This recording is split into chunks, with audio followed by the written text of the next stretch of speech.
بسم اللہ الرحمن الرحیم۔ محترم حضرات، اگر آپ بھی اپنے بیٹے اور بیٹی کے ایک جیسے ملتے ہوئے نام رکھنا چاہتے ہیں تو یہ ویڈیو ضرور دیکھیں۔ نام ہے میراب اور اس کے معنی ہیں جنت کا پھول، جو کہ بہت پیارا نام ہے، اور اس سے ملتا ہوا نام ہے مرحا۔ میراب سے ملتا ہوا نام مرحا اور اس کے معنی ہیں اللہ کا نور۔ نام ہے عبیر اور اس کے معنی ہیں ایک خوشبو۔ عبیر سے ملتا ہوا نام ہے عبیرہ، جس کے معنی ہیں ایک خوشبو۔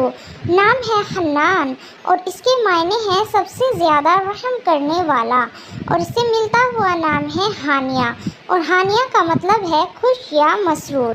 نام ہے سمیان اور سمیان کے معنی ہیں نڈر اور بہادر۔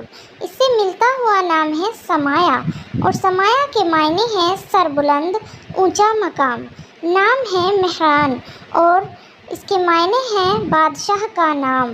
اس سے ملتا ہوا نام ہے مہرین اور مہرین کا مطلب ہے محبت کرنے والی۔ نام ہے آبس، آبس کے معنی ہیں خوش نصیب، اور اس سے ملتا ہوا نام ہے ابرش اور اس کے معنی ہیں پانی کی طرح۔ نام ہے نمیر اور نمیر کا مطلب ہے پاک باز انسان۔ نمیر سے ملتا ہوا نام ہے نمیرہ اور نمیرہ کا مطلب ہے پاکیزہ خاتون۔ نام ہے الیان اور الیان کا مطلب ہے اعلیٰ درجے والا۔ الیان سے ملتا ہوا نام ہے الایا اور الایا کا مطلب ہے بلند ہونا۔